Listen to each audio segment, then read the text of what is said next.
नमस्ते दोस्तों, स्वागत है आपका परीक्षा स्टडी 24 यूट्यूब चैनल पर। दोस्तों, आज हम आपको डीएलएड प्रथम सेमेस्टर के विषय बाल विकास को पढ़ाएंगे।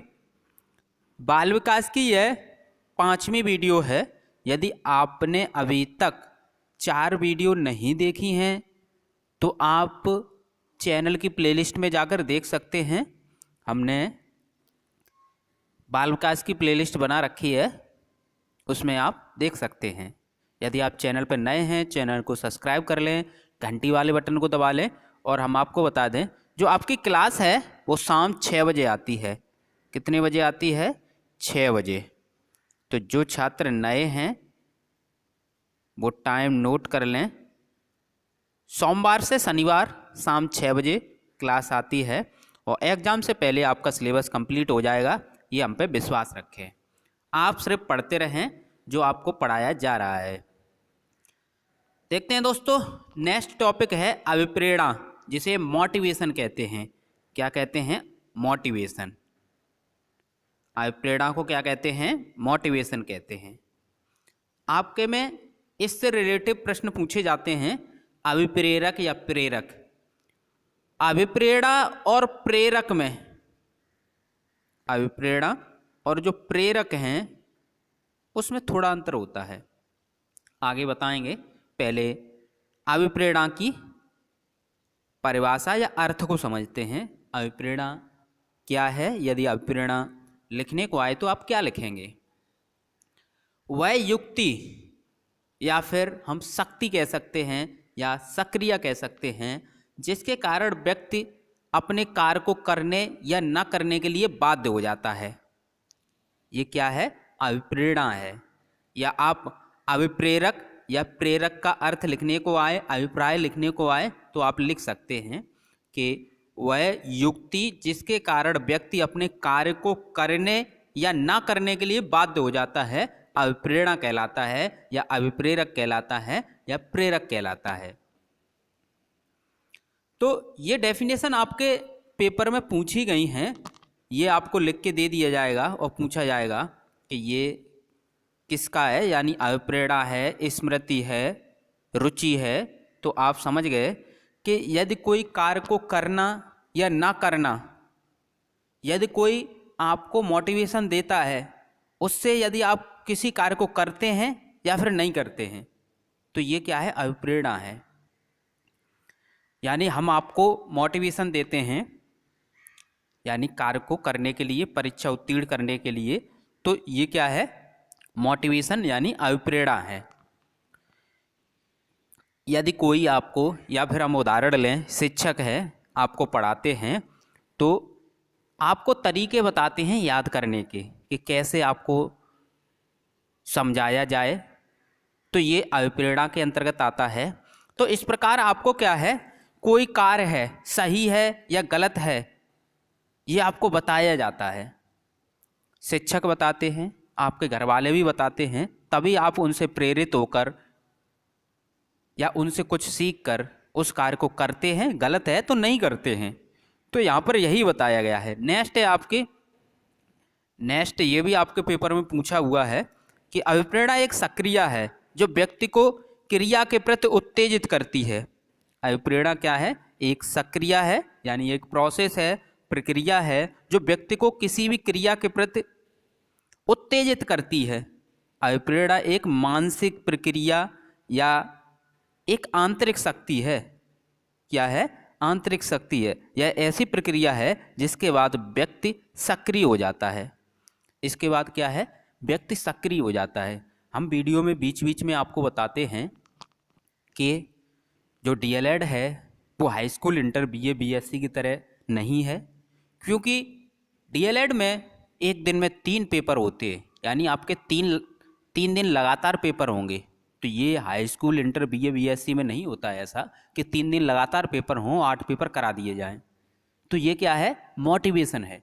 इससे आप अपने माइंड में फिगर बनाते हैं कि हमें किस प्रकार तैयारी करनी है। तो यहाँ पर यही बताया गया है, कार्य को करने के लिए तत्पर हो जाएंगे, या तो कार्य को करने लगेंगे या कार्य को ना करेंगे। तो ये क्या है? अभिप्रेरणा है, मोटिवेशन है।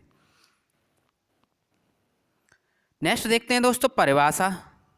जब आप इसका अर्थ समझ गए अभिप्रेरणा का, तो आप अपनी भाषा में लिख सकते हैं। तो एक बार समझते हैं, किसी भी कार्य को करने के लिए या ना करने के लिए जब कोई व्यक्ति बाध्य हो जाता है तो वह अभिप्रेरणा कहलाती है। परिभाषा इसकी देखते हैं। मॉर्गन और उनके साथियों के अनुसार अभिप्रेरणा एक प्रेरक और कर्षण बल है। अभिप्रेरणा क्या है? एक प्रेरक और कर्षण बल है जो व्यवहार को लक्ष्य की ओर निरंतर ले जाता है। ये मॉर्गन और उनके साथियों ने परिभाषा दी है। नेक्स्ट है मैकडूगल के अनुसार। मैकडूगल के अनुसार देखते हैं, अभिप्रेरणा वे शारीरिक और मनोवैज्ञानिक दशाएं हैं जो किसी कार्य को करने के लिए प्रेरित करती हैं। अब समझते हैं दोस्तों, अभिप्रेरक या प्रेरक। हमने अभी आपको बताया था अभिप्रेरणा और प्रेरक में थोड़ा अंतर है। अभिप्रेरणा को उत्पन्न करने वाले जो कारक होते हैं वही अभिप्रेरक या प्रेरक कहलाते हैं। अभिप्रेरणा को उत्पन्न करने वाले जो कारक होते हैं वो क्या कहलाते हैं? अभिप्रेरक या प्रेरक कहलाते हैं। तो आप समझ गए, अभिप्रेरणा और अभिप्रेरक या प्रेरक में थोड़ा अंतर होता है। अब समझते हैं दोस्तों प्रेरकों का वर्गीकरण। मोसले ने प्रेरकों, जो प्रेरक होते हैं उनको उनके दो प्रकार बताए हैं। एक तो जन्मजात प्रेरक होते हैं, एक अर्जित प्रेरक होते हैं। कौन कौन से? जन्मजात प्रेरक समझते हैं, वे प्रेरक जो व्यक्ति में जन्म से ही होते हैं उन्हें जन्मजात प्रेरक कहते हैं। जैसे भूख, प्यास, निंदा, विश्राम, संवेग। संवेग के अंतर्गत क्रोध, भय, प्रेम, दुख, आनंद, ये सभी आते हैं। तो अभिप्रेरणा में आपने समझा कि जो अभिप्रेरणा को उत्पन्न करते हैं वही क्या कहलाते हैं? प्रेरक है। आपने देखा, जब आपको भूख लगेगी, जब भूख लगेगी तो भूख लगने के बाद यदि आप किसी कार्य को करते हैं, किसी कार्य को करने के लिए बाध्य हो जाते हैं, तो वो क्या है? अभिप्रेरणा है। तो अभिप्रेरणा को उत्पन्न किसने किया? प्रेरक ने। प्रेरक यानी हमने किसका एग्जाम्पल दिया? भूख का। तो भूख क्या है? प्रेरक है, जिसने अभिप्रेरणा को उत्पन्न किया, जिसने हमें मोटिवेशन दी कि हम कार्य करेंगे, किसी कार्य को करेंगे तो हमें पैसे मिलेंगे, उससे हम भोजन कर सकते हैं। तो जन्मजात प्रेरक में आपने समझा भूख, प्यास, निंद्रा, विश्राम। जन्म से ही जो प्रेरक, व्यक्ति में जन्म से ही जो प्रेरक होते हैं वो जन्मजात होते हैं। अर्जित, जिन्हें व्यक्ति अपने प्रयासों से अर्जित करता है, प्राप्त करता है, वह अर्जित प्रेरक कहलाते हैं। जैसे उपलब्धि, सत्ता, अनुमोदन, प्रतिष्ठा। तो ये क्या है? अर्जित प्रेरक हैं। आपके बहुविकल्पी प्रश्न में पूछे जाते हैं कि जन्मजात प्रेरक बताइए, और 3 दिए होंगे। अर्जित प्रेरक 1 दिया होगा, जन्मजात प्रेरक। तो आपको जन्मजात प्रेरक पर टिक मारना होता है, यानी उसका उत्तर लिखना होता है अपनी उत्तर पुस्तिका में। प्रेरकों के उपनाम क्या हैं? आवश्यकताएं, इच्छाएं, तनाव, आवृत्तियां, रुचियां, स्थायी उद्दीपन। अब देखते हैं अभिप्रेरणा के मुख्य 4 घटक। जो अभिप्रेरणा है, मोटिवेशन, उसके 4 घटक: उत्तेजना, आकांक्षा, प्रोत्साहन और दंड। ये आपके पेपर में पूछे गए हैं।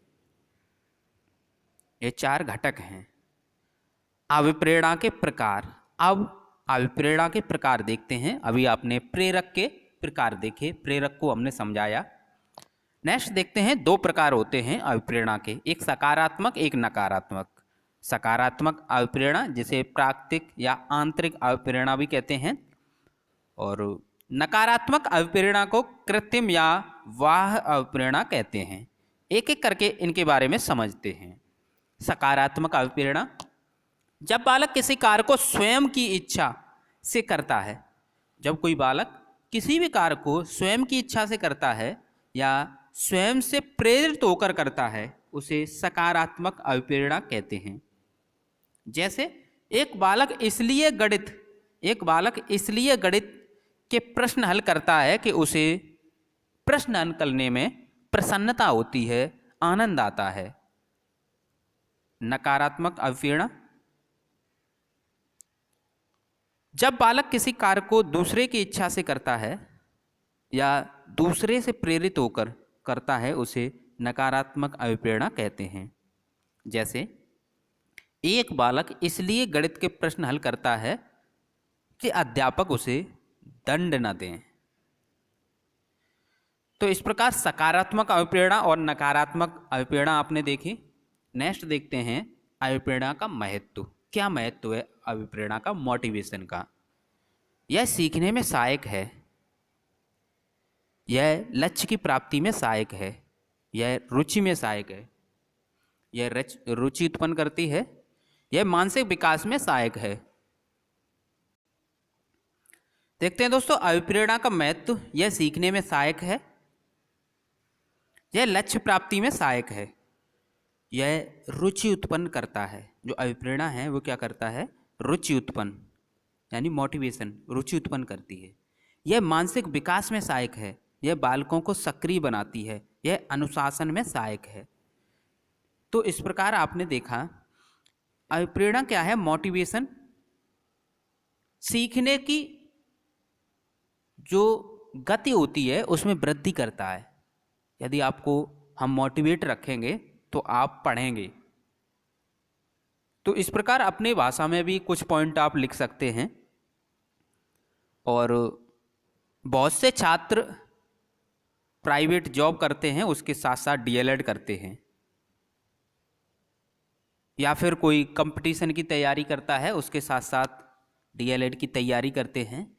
तो उन्हें क्या है? नोट्स बनाने में प्रॉब्लम होती है। तो वो छात्र हमारे व्हाट्सएप नंबर पर मैसेज करके सभी विषय की एक साथ पीडीएफ प्राप्त कर सकते हैं।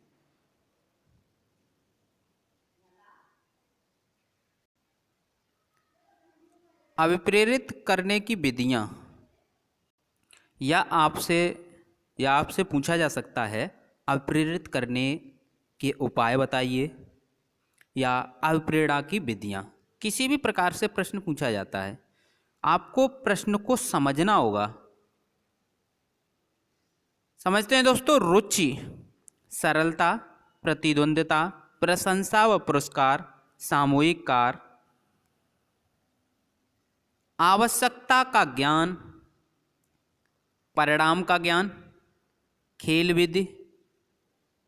विधि का प्रयोग, श्रव्य दृश्य सामग्री का प्रयोग, विभिन्न नवाचारों व उदाहरणों का प्रयोग, ध्यान, खेल, सामाजिक कार्यों में सहभागिता, कक्षा का वातावरण। तो इस प्रकार आपने अभिप्रेरणा करने की विधियां, उपाय, या फिर अभिप्रेरणा की विधियां पूछी जाएं तो आप लिख सकते हैं। और हमने आपको बताया जो छात्र जॉब कर रहे हैं या कंपटीशन की तैयारी कर रहे हैं वो नोट्स नहीं बना पाते, कॉलेज नहीं जाते हैं, तो हमारे व्हाट्सएप नंबर 8445766464 पर मैसेज करके पीडीएफ सभी विषय की प्राप्त कर सकते हैं। पीडीएफ पेड है, ध्यान रखें। जब हम आपको बता देते हैं कि पीडीएफ पेड है तब भी आप फालतू के मैसेज करते हैं। तो जिन छात्रों को, सभी के लिए नहीं, जिनको ज़रूरत है वही मैसेज करें, पेड हैं, आप इसे प्राप्त कर सकते हैं। और इसका जो चार्ज है वो एक बार पूछ सकते हैं, पूछने में कोई पाबंदी नहीं है। नेक्स्ट देखते हैं दोस्तों अभिप्रेरणा के सिद्धांत। एक एक करके समझते हैं। मूल प्रवृत्ति का सिद्धांत, मांग का सिद्धांत या आवश्यकता अनुक्रम का सिद्धांत बोलते हैं इसे, प्रणोद न्यूनता का सिद्धांत, मनोविश्लेषणात्मक सिद्धांत, उद्दीपन अनुक्रिया का सिद्धांत, उपलब्धि का सिद्धांत। तो इस प्रकार ये अभिप्रेरणा के सिद्धांत हैं। नेक्स्ट देखते हैं दोस्तों सीखने सिखाने के संदर्भ में तथा विद्यालय व्यवस्था के संदर्भ में। एक एक करके समझते हैं क्या क्या समझना है।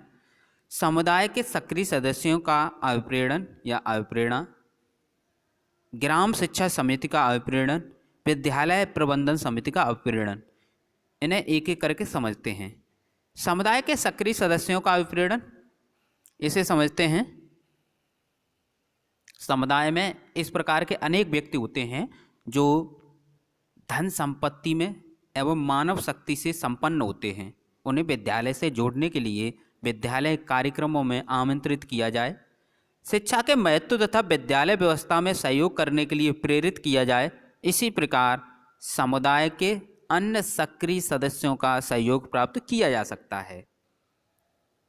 नेक्स्ट है ग्राम शिक्षा समितियों का अभिप्रेरण।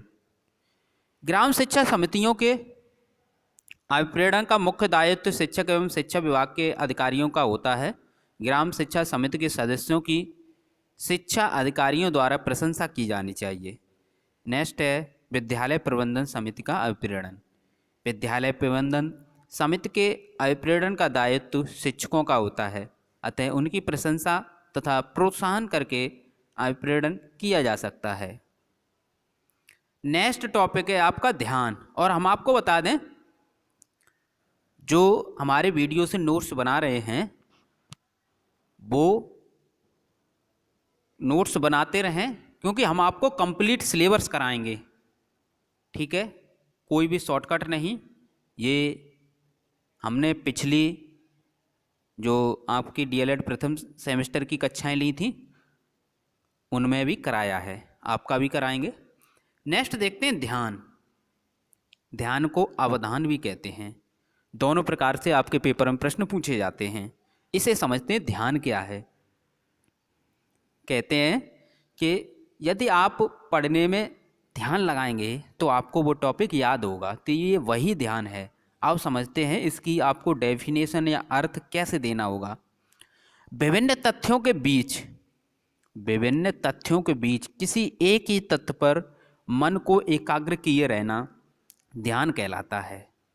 आप कोई टॉपिक पढ़ रहे हैं तो क्या है, उसी पर एकाग्र बने रहना, एकाग्रता से पढ़ना, ये क्या कहलाता है, ध्यान कहलाता है। तो ये वही है ध्यान। या अवधार के आपके पेपर में प्रश्न पूछा जाता है तो विभिन्न तथ्यों के बीच किसी एक ही तथ्य पर मन को एकाग्र किए रहना ध्यान कहलाता है। या फिर आप लिख सकते हैं चेतना का केंद्रीकरण ध्यान कहलाता है। चेतना का केंद्रीकरण क्या कहलाता है, ध्यान कहलाता है। या फिर आप ये भी लिख सकते हैं किसी वस्तु पर चेतना को केंद्रित करने की मानसिक प्रक्रिया को ध्यान या फिर अवधान कहते हैं। तो ये कई प्रकार से आप लिख सकते हैं। ये इसलिए आपको बताए जाते हैं, अर्थ के अनुसार सिलेक्टेड पॉइंट होते हैं। इनसे क्या होता है, आप जो आपके लघुत्तरी और अतिलघुत्तरी, यानी अतिलघुत्तरी और लघुत्तरी में यदि आपको शब्द बढ़ाने हों या लाइन बढ़ानी हो तो आप घुमा फिराकर इस प्रकार भी लिख सकते हैं। ये इसलिए हम आपको बताते हैं क्योंकि आपको लिखना भी आना चाहिए। अतिलघुत्तरी में 30 शब्द और लघुत्तरी में आपको 75 शब्द लिखने होते हैं। तो आप इस प्रकार लिख सकते हैं घुमा के एक ही परिभाषा को या जो भी आपको अर्थ समझाया जा रहा है उसको आप बढ़ा चढ़ाकर लिख सकते हैं। परिभाषाएं देखते हैं ध्यान की। डम्बल के अनुसार किसी दूसरे वस्तु की बजाय एक ही वस्तु पर चेतना का केंद्रीकरण अवधान कहलाता है। ये डम्बल ने कहा है। रॉस ने क्या परिभाषा दी है, अवधान विचारों के किसी वस्तु को मस्तिष्क के सामने स्पष्ट रूप से उपस्थित करने की प्रक्रिया है। ये किसने बताया है, रॉस ने बताया है। तो इस प्रकार आपने समझा ध्यान क्या होता है, किसी वस्तु पर चेतना को केंद्रित करने की मानसिक प्रक्रिया क्या कहलाती है, ध्यान। जैसे विभिन्न तत्व हैं उसके बीच में एक ही तत्व पर मन को एकाग्र करना ध्यान कहलाता है। इस प्रकार भी आप लिख सकते हैं। नेक्स्ट देखते हैं ध्यान के प्रकार। ध्यान के मुख्यतः 2 प्रकार होते हैं, एक तो ऐच्छिक ध्यान, एक अनैच्छिक ध्यान। ऐच्छिक ध्यान में क्या होता है, विचारित ध्यान और अविचारित ध्यान, और अनैच्छिक में सहज ध्यान और बाध्य ध्यान। एक एक करके समझते हैं। ऐच्छिक ध्यान अर्जित रुचियों पर आधारित ध्यान को ऐच्छिक ध्यान कहते हैं। अब इसके अंतर्गत विचारित ध्यान यानी विचार करके किसी वस्तु पर ध्यान केंद्रित करना विचारित ध्यान कहलाता है। अविचारित ध्यान, बिना विचार किए किसी वस्तु पर ध्यान केंद्रित करना अविचारित ध्यान कहलाता है। नेक्स्ट है इसी में टॉपिक अनैच्छिक ध्यान। जन्मजात रुचियों पर आधारित ध्यान को अनैच्छिक ध्यान कहते हैं। सहज ध्यान, यह मूल प्रवृत्तियों पर आधारित होता है। वाद्य ध्यान, इस प्रकार के ध्यान में बाध्यता प्रमुख होती है। तो इस प्रकार आपने देखा ध्यान के प्रकार थे ये आपके। नेक्स्ट देखते हैं बालक का ध्यान केंद्रित करने के उपाय। बालक का पढ़ाई में ध्यान कैसे लगेगा, तो ये उपाय बताए गए हैं। शांत वातावरण होना चाहिए, सहायक सामग्री का प्रयोग करना चाहिए, बालकों में रुचियों को उत्पन्न करना चाहिए, बालकों में जिज्ञासा उत्पन्न करनी चाहिए, बालकों के पूर्व ज्ञान को नवीन ज्ञान से जोड़ना चाहिए। यानी जो कुछ भी बालक ने सीखा है उससे आगे जो पुराना है उसी से जोड़ते हुए सिखाएंगे। नेक्स्ट देखते हैं दोस्तों, ध्यान को प्रभावित करने वाले कारक। ध्यान को कौन प्रभावित कर सकता है, तो आप ये लिख सकते हैं ध्यान को प्रभावित करने वाले आंतरिक कारक रुचि, ज्ञान, लक्ष्य। यदि बालक को सीखने में रुचि नहीं है तो वह ध्यान केंद्रित नहीं करेगा। यदि ज्ञान की कमी है कुछ तब भी नहीं, यदि कोई लक्ष्य निश्चित नहीं है तब भी वह ध्यान को केंद्रित नहीं करेगा। जिज्ञासा, जब तक जिज्ञासा नहीं होगी तो वह किसी भी टॉपिक में, किसी भी विषय में ध्यान केंद्रित नहीं करेगा। वंशानुक्रम, आवश्यकता, ये सभी ध्यान को प्रभावित करने वाले कारक हैं, आंतरिक कारक के अंतर्गत आते हैं। आप इन्हें यदि पूछा जाए ध्यान को प्रभावित करने वाले कारक, तो ये डायरेक्ट भी लिख सकते हैं आप, ये डायरेक्ट भी लिख सकते हैं। ध्यान व रुचि का संबंध। ध्यान व रुचि का संबंध समझते हैं। यहाँ से किसी व्यक्ति का ध्यान केवल उन वस्तुओं की ओर आकर्षित होता है जिनमें उनकी रुचि होती है। इस प्रकार स्पष्ट है कि ध्यान रुचि पर आधारित होता है।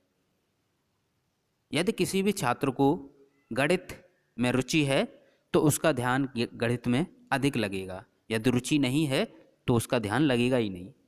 ध्यान को प्रभावित करने वाले वाह कारक, अभी आपने आंतरिक कारक देखे थे, अब वाह कारक है गति, अवधि, स्थिति, आकार, स्वरूप। ये ध्यान को प्रभावित करते हैं। नेक्स्ट देखते हैं दोस्तों रुचि।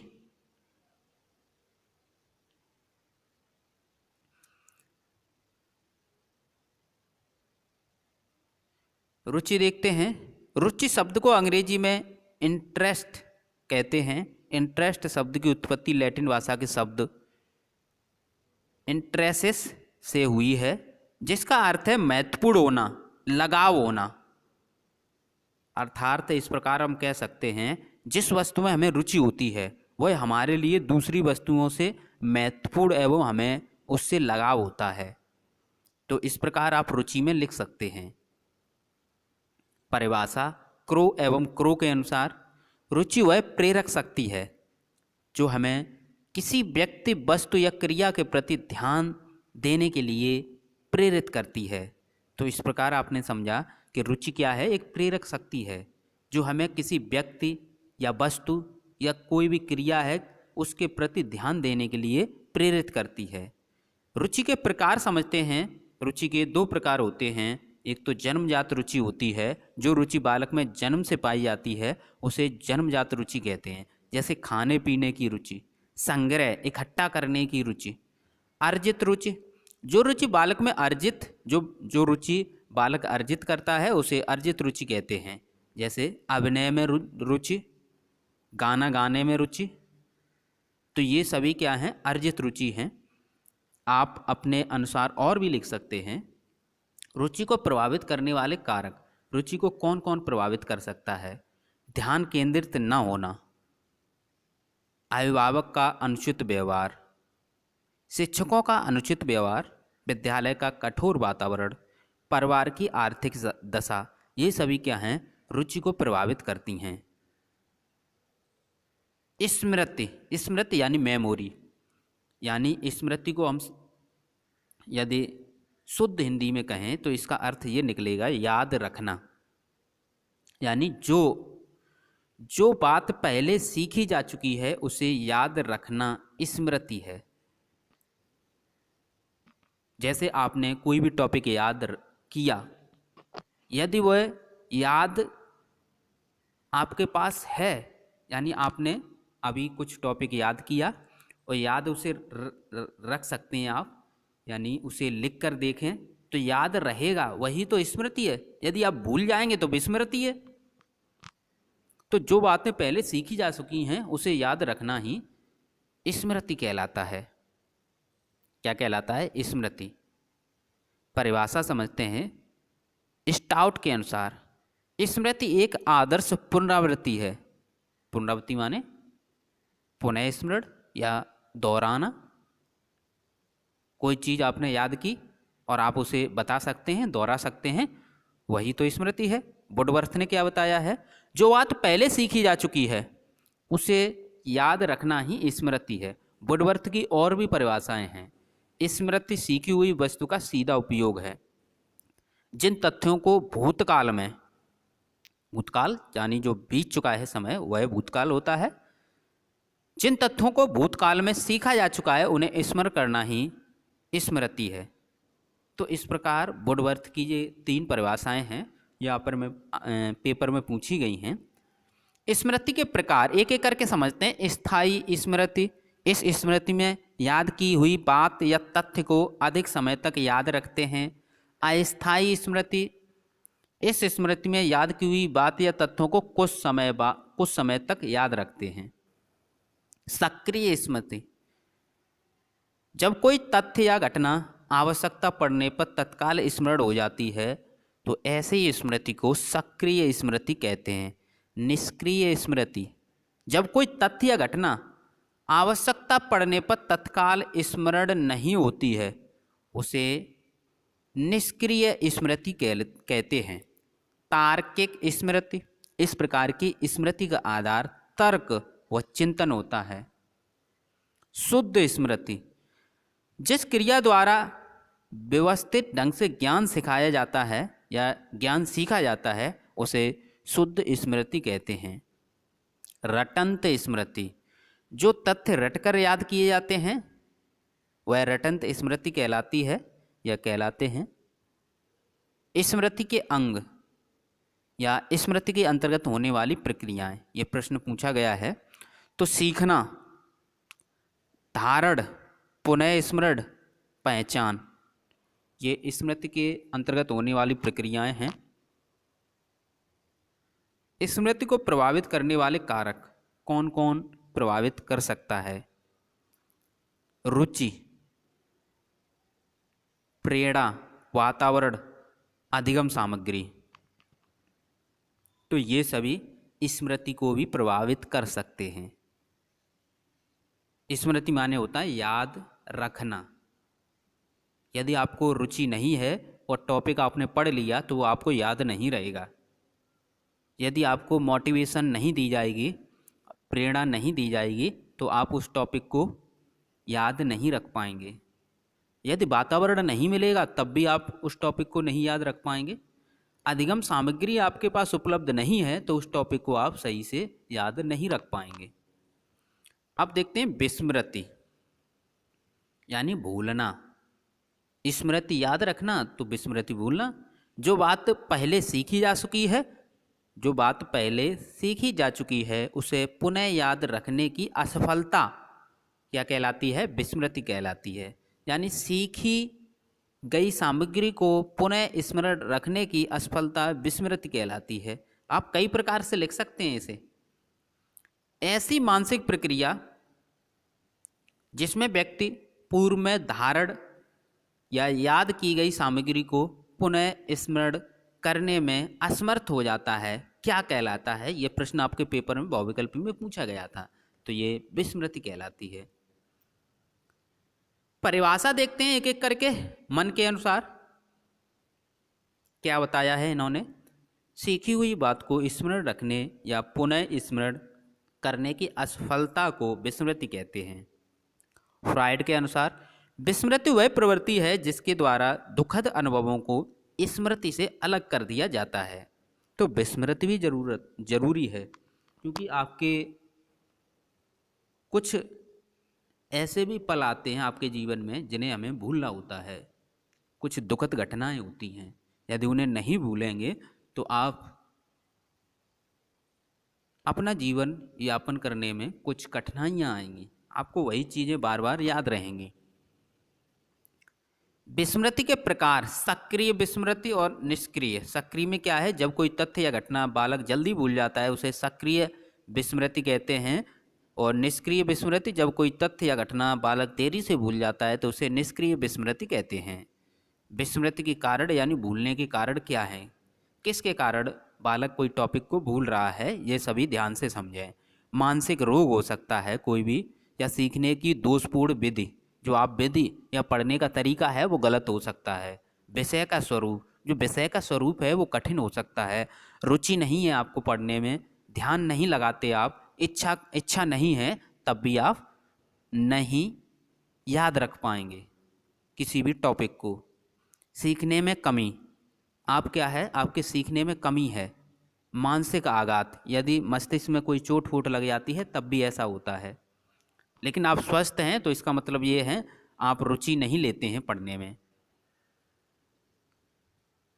या आपको जो पढ़ाने वाला है वो सही विधि का उपयोग नहीं कर रहा है। तो ये सभी को समझना होगा। विस्मृति कम करने के उपाय, यानी आप किसी भी टॉपिक को भूल रहे हैं, इसे न भूलें तो क्या करना चाहिए, तो मानसिक रोग का इलाज करना चाहिए। यदि आपके चोट फोट या कुछ प्रॉब्लम है मस्तिष्क में तो सीखने की सही विधि का प्रयोग करना चाहिए। विषय का स्वरूप सरल होना चाहिए। ध्यान, रुचि, इच्छा उत्पन्न करनी चाहिए। आपको क्या है, प्रेरित रखना चाहिए, आपको जिज्ञासु बनाना चाहिए। तो ये सभी विस्मृति कम करने के उपाय हैं। इस प्रकार आपने ये टॉपिक देखे और वीडियो को शेयर करें, लाइक करें। अपने विद्यालय के DLED जो ग्रुप बनाए जाते हैं उनमें आप शेयर करें। थैंक यू दोस्तों।